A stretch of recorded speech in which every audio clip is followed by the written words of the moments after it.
1948년 8월 25일, 이날은 6.25 전쟁사에서 매우 중요한 날입니다.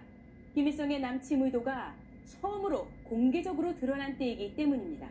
이날 북한 해주에서 이른바 인민대표자 대회가 시작됐습니다. 열흘 전인 8월 15일 대한민국 정부가 수립되자 김일성은 남한에서 선출된 좌익대표 1000여 명까지 해주로 소집해 우리가 통일정부를 만든다는 선전을 발휘한 것입니다. 이 대회의 최대 이슈는 같은 해 4월 제주 4.3 사건을 일으킨 뒤 월북한 김달삼이 가지고 간 인민유격대 투쟁 보고서였습니다. 남한은 제주 사건에 꼼짝 못할 정도로 무기력하다. 남한 유권자 850만 명 중 700만 명이 조선 최고인민회의 대의원 선거에 참여한 것은 공산주의 통일을 원하는 것이다. 보고서를 보고 김일성은 무력 통일에 자신감을 얻었습니다. 김일성은 이 대회에서 남한은 정부가 아닌 한 지역에 불과하다. 평화적으로 해결할 수 없다. 오직 무력으로 점령해 통일하겠다. 라는 강령을 발표했습니다. 박헌영은 연설을 통해 인민군이 38선 아래로 내려가고 남로당원들이 폭동을 일으키면 남한을 동일시킬 수 있다. 라며 김일성을 부추겼습니다. 북한의 정부는 보름 뒤인 9월 9일에 수립됐지만 이미 조선인민군은 2월 8일에 창설돼 평양역 광장에서 열병식까지 가진 상태였습니다.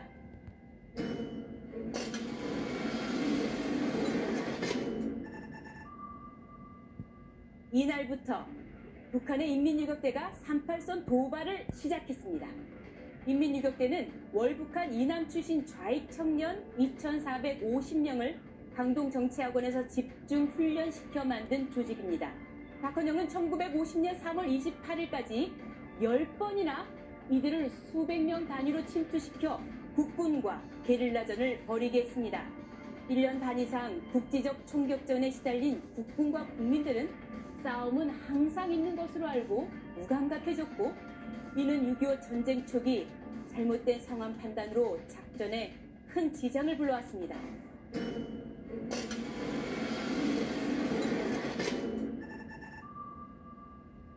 (1945년) 북한에 진주했던 소련군이 1948년 12월 말 일방적으로 철수합니다. 전 조선의 자주 통일 독립을 위해 미군도 남한에서 철수하라고 압력을 가하기 시작했습니다. 이것은 한반도에서 남북 간 힘의 균형을 깨뜨리려는 소련의 위장 평화 공세였습니다. 12월 25일 소련은 북한 군사대표단을 모스크바로 부릅니다. 이 자리에서 궁궁에 있는 조선인들을 입국시켜 인민군을 징편하고 전차 500여 대를 소련이 지원하며 총 22개 사단의 인민군을 육성한다는 합의가 이루어집니다. 1949년 봄이 오자 소련은 전차, 야포, 군용 트럭, 오토바이 그리고 연료를 북한의 항구로 보내기 시작합니다. 또 2차 세계대전 때 독일군과의 스탈린그라드 전투에 참전했던 조선인 병력 5천여 명을 북한군 대고 전차여단에 배속시켜줬습니다. 실전 경험으로 단련된 최정예 병력이 북한군에 대거 투입된 것입니다.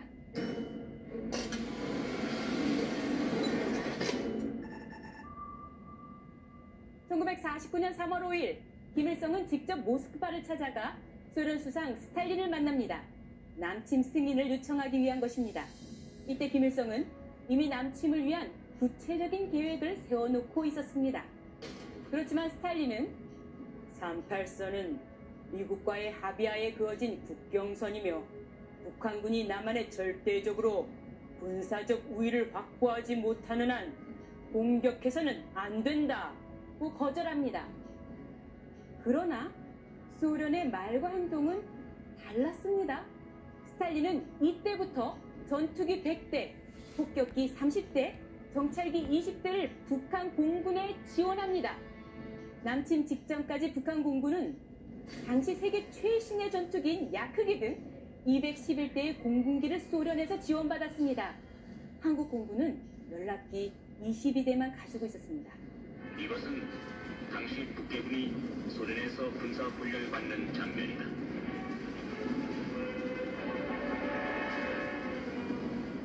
소련이 북한군을 자기 나라 군대처럼 지원한 데 비해 미국은 한국의 군사력 증강에 부정적이었습니다. 이승만 대통령은 미군 철수를 앞두고 북한의 침공에 대비한 군사 원조를 요청했지만 미국 정부와 의회는 한국에는 대규모 군사력보다 경제 개발이 우선이라는 입장을 고수했습니다. 세계대전을 치른 지 얼마 안 된 미국은 소련을 자극하고 싶어 하지 않았고 이승만 정부의 북진 통일론과 공산주의 타도 구호가 위험하다고 생각했습니다. 정부 수립 후 겨우 창설된 당시 국군의 장비는 중무장한 북해군에 비해 너무나 빈약했다. 일본군이 남기고 간 구구식 소총과 몇문의 박격포, 그리고 훈련용 경비행기 22대가 있었을 뿐이었다.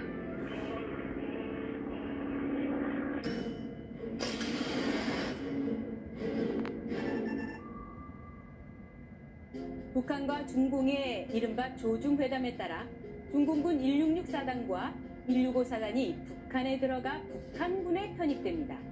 같은 해 7월부터 1950년 5월까지는 독립 제15사단과 중공군의 한인 5만여 명이 북한군으로 들어갔습니다.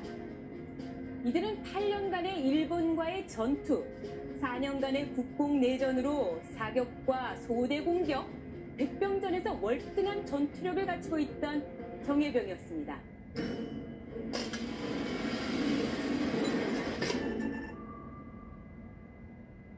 소련과 북한의 줄기찬 요구로 1949년 6월 말 미군이 남한에서 철수합니다.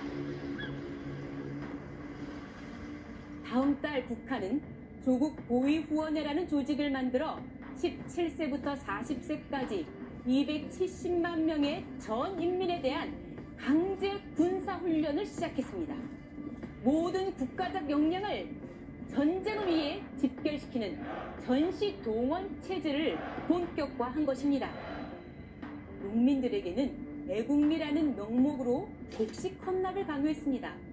이해 말까지 48,400여 가마를 거둬들여 불량미를 비축하고 군사장비 구입비로 썼습니다.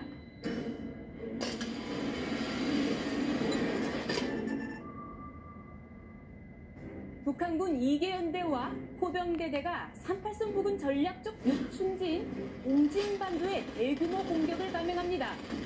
훗날 인민 무력 부장이 되는 최현이 이 전투를 지휘했습니다. 이 전투는 김일성이 소련에 제시한 옹진반도 점령안에 의한 것이었습니다. 김일성은 미군이 남한에서 철수한 이상 38선은 이제 의미가 없다며 남한에 대한 전면 공격 또는 최소한 옹진반도라도 점령하겠다는 계획을 소련에 밝혔던 것입니다. 8월 12일과 9월 3일, 12일, 13일 4번에 걸쳐 북한 주재 소련 대사 스티코프와 공사 툰킨이 김일성을 면담합니다.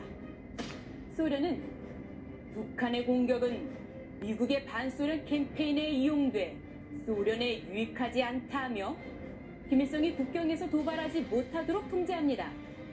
그러니까 6.25 전쟁 10개월 전인 1949년 8월까지 소련은 적어도 공식적으로는 김일성의 남침을 승인하지 않는 입장을 고수한 것입니다. 그런데 이로부터 2달 뒤 세계 정세를 뒤흔드는 엄청난 변수가 등장합니다. 한반도의 운명도 소용돌이에 들어갑니다.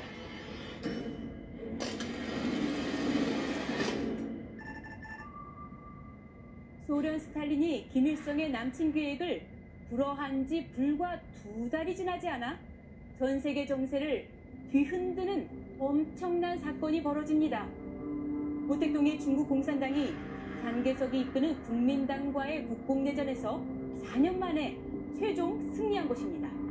한반도는 바로 인접한 소련과 중국 두 개의 초거대 공산 정권의 영향권으로 들어갑니다.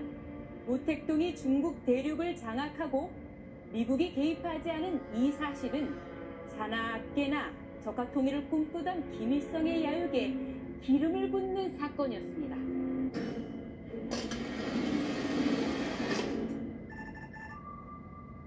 김일성은 석 달 뒤인 1950년 1월 17일 중국으로 보낼 북한 대사를 환송하는 오찬에서 소련 대사 스티코프를 만납니다.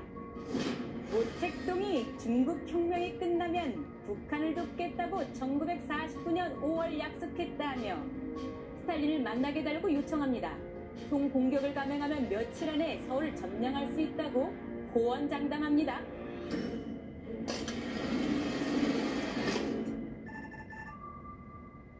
마침내 소련 정권도 태도를 바꿉니다.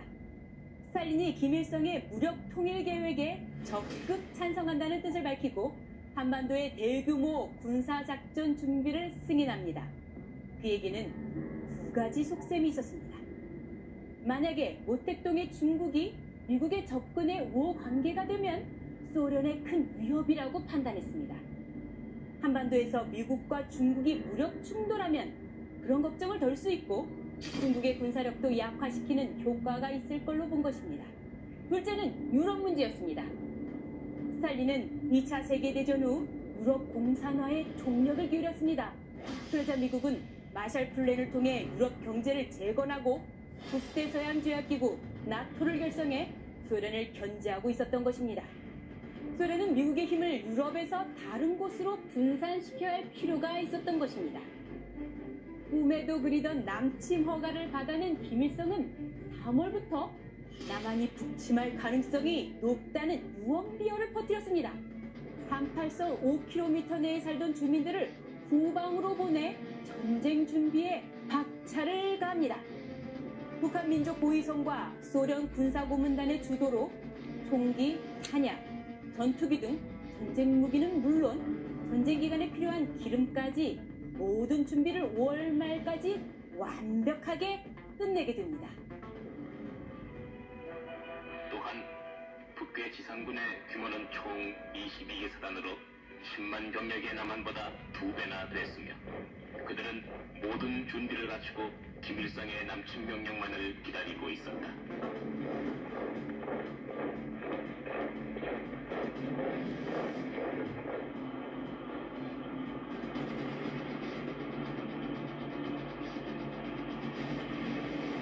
긴박한 상황이 잇따라 포착되자 일본 점령군 최고사령관 맥어더 장군은 1950년 3월 10일 워싱턴으로 북한이 6월에 남한을 침략할 것이라는 정보를 획득했다는 기밀 정보 보고서를 보냅니다.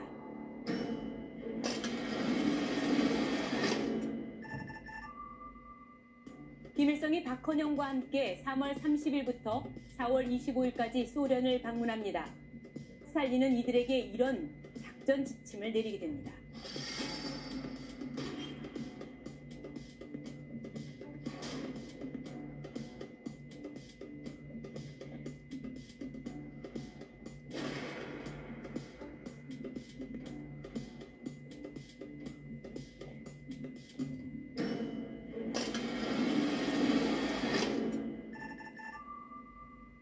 모스크바에서 돌아온 김일성과 박헌영이 이번엔 베이징으로 갑니다.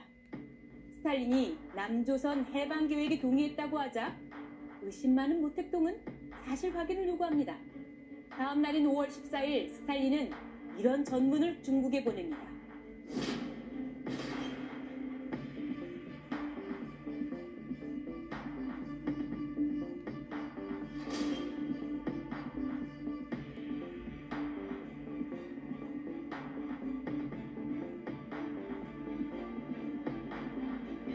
스탈린의 뜻을 확인한 모택동은 김일성에게 이렇게 밝힙니다.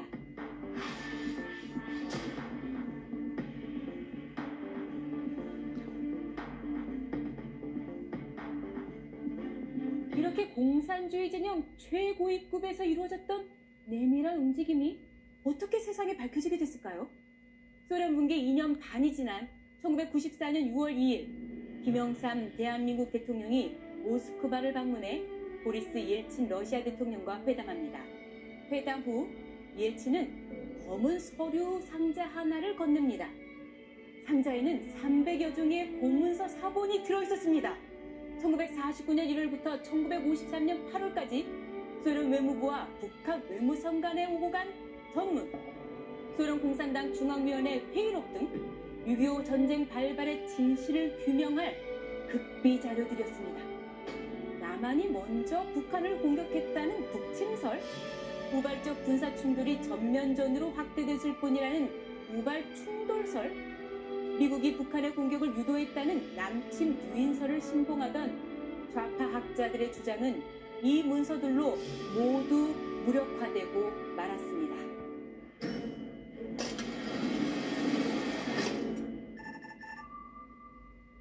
우리 민족의 역사에 결코 잊혀지지 않을 1950년 6월, 스탈린과 모택동에게 남침 계획을 승인받고 5월 말까지 전쟁 준비를 모두 마친 김일성은 무슨 일을 꾸미고 있었을까요? 6월 7일, 북한이 평화적 조국 통일 호소문을 발표합니다. 평화 통일을 위한 남북 총선거를 8월 5일부터 8일까지 실시하고 이를 위해 6월 15일부터 17일까지 남북 민주주의 정당과 사회단체 대표자 회의를 해주나 개성에서 열자는 것이었습니다.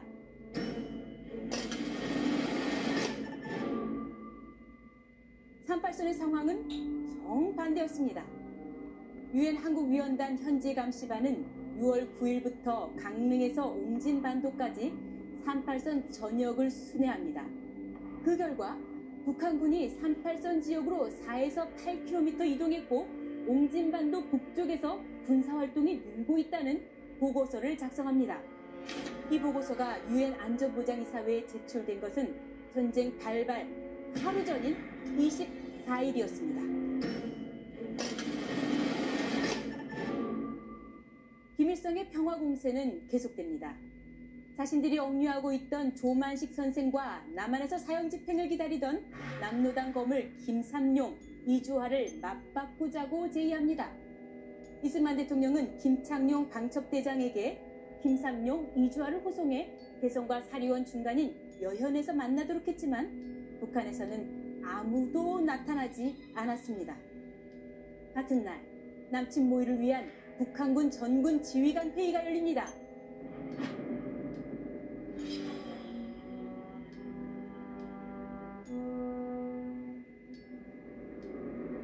이날 강릉 8사단장인 이형근 준장은 서해를 통해 침투해온 인민군 유격대 공작원들을 붙잡아 조사합니다.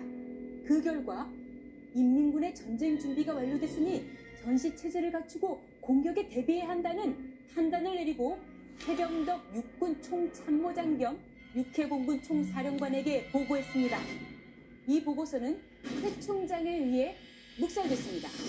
이형근 준장은 이에 반발해 사표를 내고 부대를 떠났다가 이종찬 장군의 설득으로 군에 복귀합니다.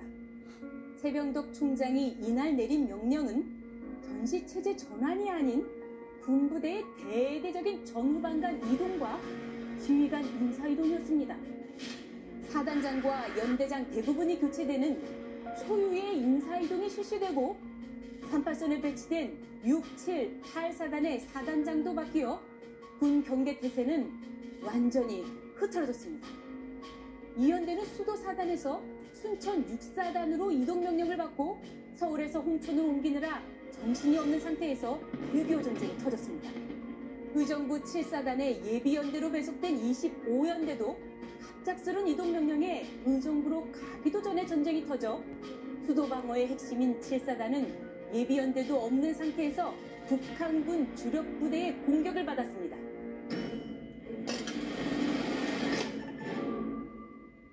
북한은 전군 지휘관 회의 결과대로 대기동훈련을 가장해 은밀하게 전투부대를 38선 전역으로 이동하기 시작했습니다. 북한군 10개 사단 중 9개 사단이 23일까지 모두 전방에 배치됐습니다.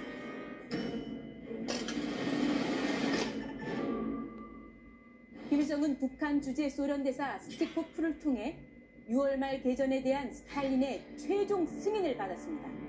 남침 날짜는 9일 뒤인 6월 25일로 정했습니다.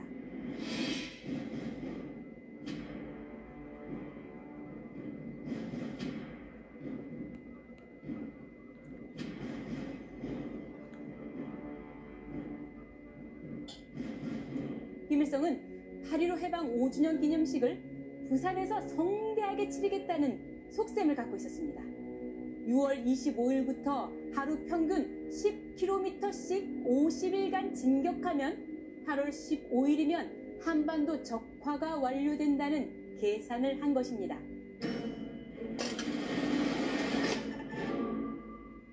사흘 뒤 북한은 남북 국회에 의한 통일 정부를 수립하자고 제안합니다. 남한이 동의한다면 이틀 뒤인 6월 21일 서울이나 평양에서 남북한 국회 대표들이 만나자는 것입니다. 같은 날 인민군 전사 2명이 잇따라 귀순합니다. 이들을 통해 인민군의 38선 집결과 남침이 임박했다는 정보가 파악됐습니다. 육사단장 김종호 대령은 심각한 상황으로 판단해 육군 본부에 보고했지만 최병덕 총참모장은 인민군은 절대 도발하지 않는다며 묵살합니다.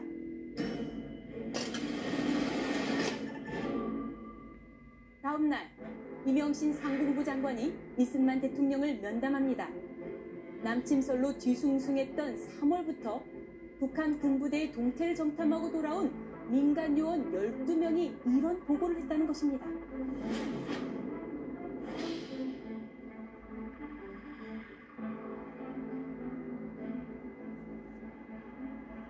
그러나 신성모 국방부 장관은 모두 허위 사실이라며 대통령의 눈과 귀를 가렸습니다.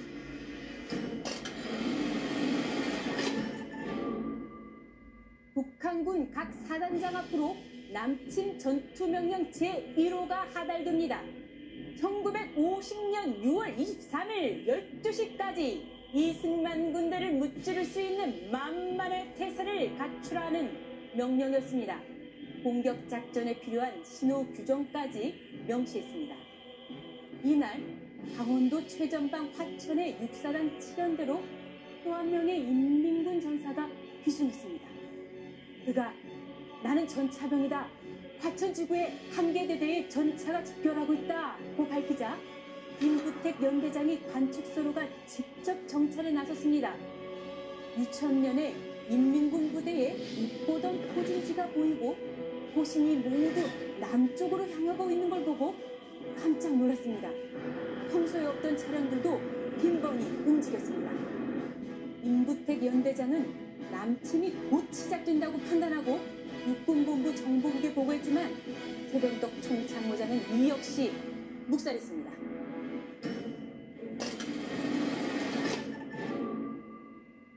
(6월 24일이) 시작되는 자정을 기해 전군에 내려졌던 비상경계령이 해제됐습니다. 당시 국군은 5월 1일 노동절 시위를 전후로 26일간, 이대 총선이 치러진 5월 30일 전후로 25일간, 그리고 북한이 조만식 선생과 남로당 우두머리 이주와 김삼룡을 교환하자고 제의한 6월 11일부터 13일간 비상경계령을 유지했던 것입니다. 장병들의 휴가가 통제된 상태에서 비상경계령이 3번이나 반복됐지만 곧 일어난다던 전쟁이 일어나지 않자 결국 남침 하루를 앞두고 비상경계령을 해제하고 만 것입니다. 토요일인 이날 아침, 많은 장병들이 미뤄뒀던 휴가를 떠났습니다. 외출과 외박을 떠난 장병도 많았습니다. 대부분의 부대가 많게는 3분의 2, 적게는 절반 정도 병력만 겨우 남아있었습니다. 남아있는 장병들도 긴장이 풀린 상태였습니다. 6.25 전쟁 백티고지의 영웅으로 불리는 김만술 소위는 이날 상황을 이렇게 기록했습니다. 1950년 6월 24일 토요일, 후덥지근한 습기가 몰고 온 백갈색 구름이 하늘에 얼룩져 널려 있었다. 불쾌한 바람이 살갗을 스치고 지나갔다. 3개월 만에 외출허가. 부대에 내려졌던 비상으로 기대하지 않았던 외출이 어수선한 상황에서 주어진 것이라 날씨조차 개운치 않았다. 3개월 만에 외출. 무엇을 할까? 그런데 어째서 갑자기 외박 허가가 나왔을까?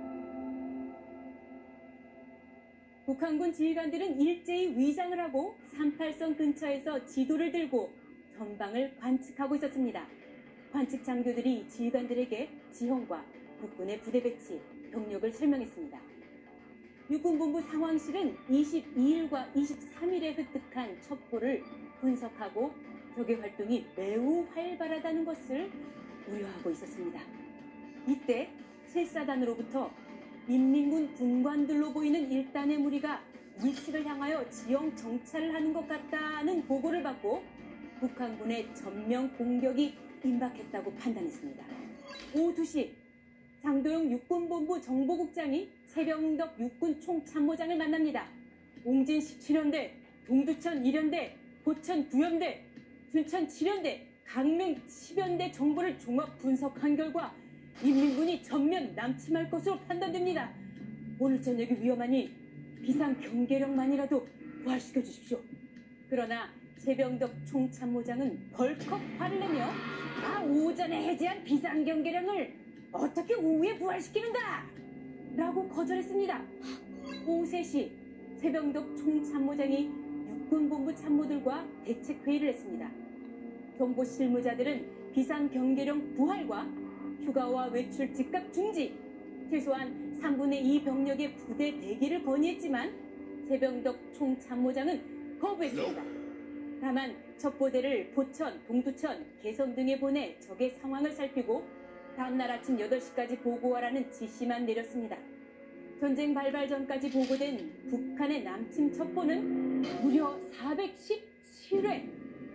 수없이 많은 전쟁 징후가 육군본부에 보고됐지만 수뇌부의 오판과 안일한 대처가 전쟁을 대비할 기회를 송두리째 내버리고 만 것입니다.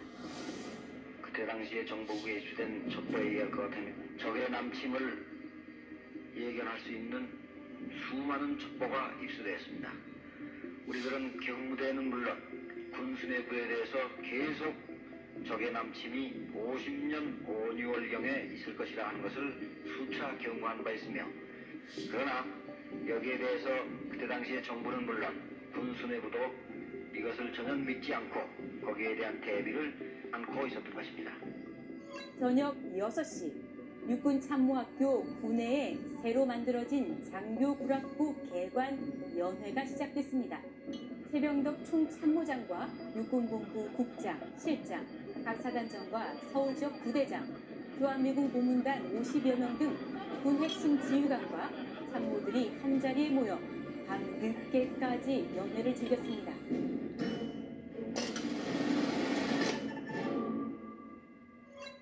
30년 만에 최악의 봄 가뭄이 끝난 뒤 6월 19일부터 24일까지 장맛비처럼 쏟아졌던 비가 이날 자정쯤 그쳤습니다.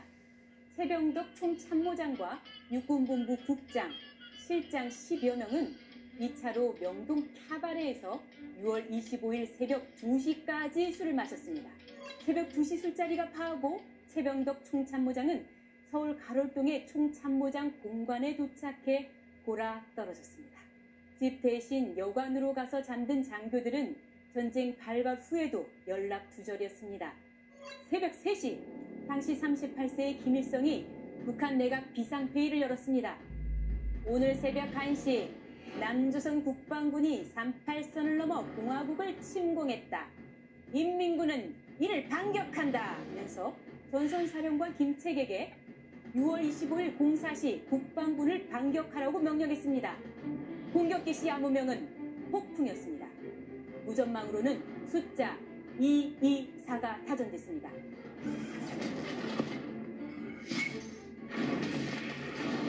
새벽 4시 마침내 전쟁이 시작됐습니다. 포격 개시 명령과 함께 38선에 배치된 북한군 포구가 남쪽을 향해 불이 뿜었습니다. 211대의 전투기, 256대의 탱크, 176대의 자주포, 툭 터진 저수지의 물길이 논밭을 덮치듯 국군과 비교할 수도 없는 압도적 전력이 일제히 밀고 내려왔습니다. 전쟁이 터지자마자 240km에 걸친 38선은 흔적도 없이 사라지고 말았습니다.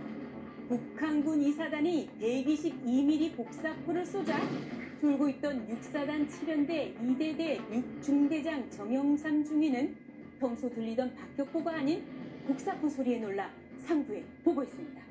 새벽 5시 10분 임부택 춘천 7연대장이 최병덕 총장에게 급히 전화를 걸었으나 부관 라움광 중위는 총참모장이 자고 있다며 바꿔주지 않았습니다.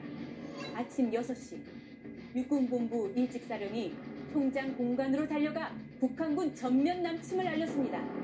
그제서야 육군본부 국장들에 대한 소집 명령이 내려졌습니다. 그러나 술에 취한 국장들이 어디 있는지 연락이 안 돼 참모회의는 열리지 못했습니다. 아침 7시 30분 신성모 국방부 장관에게 상황이 보고됐습니다. 전쟁 개시 3시간 반 만이었습니다. 2시간 뒤인 오전 9시 30분 소장 방호산이 이끄는 인민군 육사단이 당시 남한 땅인 개성을 점령했습니다. 같은 시간 최병덕 총참모장은 술이 덜 깬 상태에서 미 군사고문관 하우스만 대위와 함께 의정부에 가서 유재흥 7사단장의 상황 보고를 듣고 전면 남침임을 확인했습니다. 전쟁 개시 5시간 30분이 지난 뒤였습니다. 40분 뒤인 10시 10분 일요일을 맞아 창경궁 비원 반도 연못에서 낚싯줄을 던지던 이승만 대통령이 북한군의 남침을 보고받았습니다. 이 대통령이 신성모 국방장관을 큰 소리로 나무라자 그는 엉뚱하게도 네, 오늘 새벽 4시에 38선 전역에서 북한군이 대거 남침했습니다. 그러나 수일 이내로 평양을 향한 각하의 명령을 받으려고 합니다. 라고 말했습니다. 국무회의가 긴급 소집됐습니다.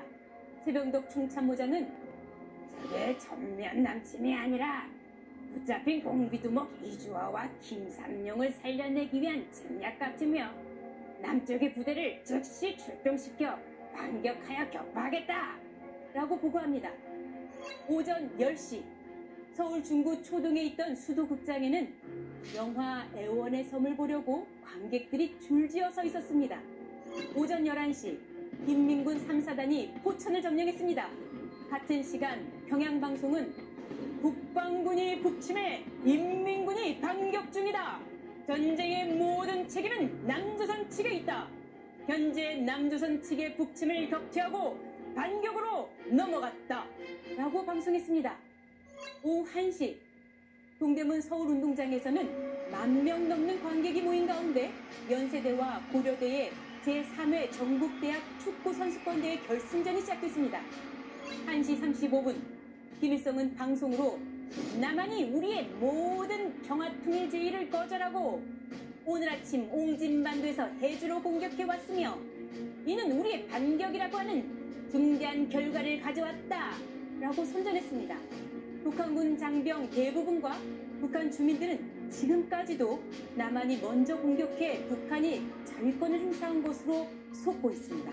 이날 육군본부 보도과장 김현수 대령은 국군 17연대가 해주를 점령하고 38선 이북으로 20km를 북진했다고 거짓 방송을 했습니다. 국군의 사기를 높이고 국민을 안심시키기 위한 것이었습니다. 그러나 옹진반도의 국군 17연대는 물밀듯 밀려오는 인민군 전차에 이미 무너진 상황이었습니다. 이 방송은 국민들에게 혼란과 불신을 불러왔고 이후 남한이 먼저 북침했다는 북한의 주장에 근거로 악용됐습니다. 오후 3시 개성으로부터 13km 거리에 임진강이 점령됐습니다. 국군의 주력 6개 사단, 총 44,000명이 이로부터 사흘 만에 괴멸됐습니다. 전차와 자주포를 멈추게 할 무기도 없는 상태에서 병사, 군대장, 소대장, 중대장들은 특공대와 결사대를 조직해 박격포탄과 수류탄 뭉치 그리고 화염병을 들고 육탄 공격으로 나라를 지켰습니다. 그러나 44,000명의 병력이 사흘 동안 모두 산화하고 말았고 수도 서울은 남침 개시 사흘 만인 6월 28일 함락되고 말았습니다.